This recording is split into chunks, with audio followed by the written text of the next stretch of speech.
तयार झालेत आपले पौष्टिक मेथीचे पराठे. करून बघा. आवडल्यास लाईक, कमेंट आणि सबस्क्राईब करायला विसरू नका फ्रेंड्स. हॅलो फ्रेंड्स, कसे आहात? आज मी बनवते मेथी पराठा. मेथी पराठा बनवण्यासाठी इकडे मी एक जुडी मेथी कट करून घेतलेली आहे. बेसन पीठ आहे, तांदूळाचं पीठ, गव्हाचं पीठ आणि 2 चमचे मी मैदा घेतलेला आहे. इकडे आहे आलं लसूण पेस्ट, मिरची लसूणचा ठेचा, हळद आहे, ओवा, तीळ आणि कांदा आहे. तर आता आपण मेथी पराठे बनवायला सुरुवात करूया.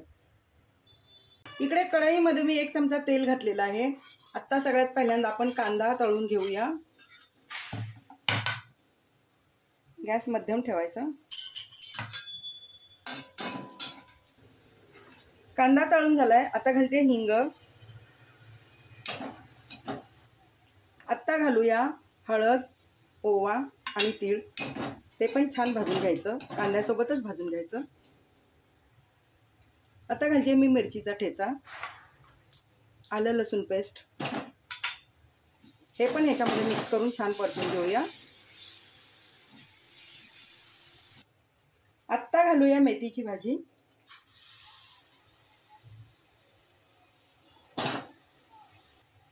मेथी भाजी घालून आपण हे बघा असं छान परतवून घ्यायचं आणि मेथी भाजी थोडीशी आपण शिजवून घेणार आहोत. इकडे आता मेथी आणि सगळे मसाले छान परतून झालेले आहेत. हे बघा. आता मी गॅस बंद करते आणि मेथी भाजी थंड करून घ्यायची. आता ही सगळी पिठं मी मिक्स करून घेते.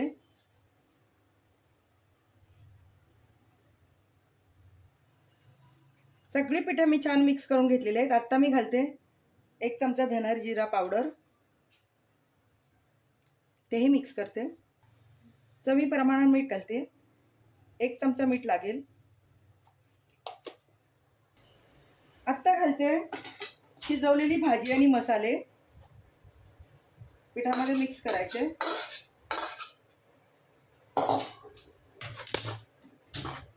आणि पाणी घालून मी हे छान मळून घेणार आहे. आधी मी मिक्स करून घेते. आता थोडंसं पाणी घालून पीठ मळणार आहे, कारण मेथी भाजीमध्ये पाणी आहेच. आणि हे मिश्रण बिलकुल पातळ करायचं नाही, घट्ट करायचं. आपल्याला त्याचा पराठा लाटता आला पाहिजे, थापायचा नाही तर आपल्याला लाटायचं आहे. तर आता मी छान पीठ मळून घेते. इकडे मी पिठाचा छान गोळा मळून घेतलेला आहे. आता मी 10 मिनिटं रेस्ट करायला ठेवते. आता मी पिठाचा गोळा काढून घेतलेला आहे. तो बघा हातावरती असा गोल केलेला आहे. आणि आता हा मी लाटून घेणार आहे. हा गोळा लाटण्यासाठी मी थोडीशी तांदळाची पिठी घेतलेली आहे, त्यामुळे तो छान लाटला जातो. हे बघा. आपण जेवढा आपल्याला लाटता येईल तेवढा लाटून घ्यायचा. मोठा करायचा आणि पातळ करायचा, म्हणजे चवीला छान लागतो. आपला खाकरा असतो ना, खाकरा टाईप लागतो. हे बघा. आता मी बऱ्यापैकी मोठा लाटून घेतलेला आहे आणि त्यामुळे पराठा कुरकुरीत आणि छान होतो. तर आता आपण शेकून घेऊया. मी पॅनमध्ये तूप वितळून घेतलेलं आहे. आता मी खाली काढून घेते. पॅनला तूप पसरवून घ्यायचं. आता बघा पराठा मी टाकलेला आहे आणि छान शेकवून घेऊया.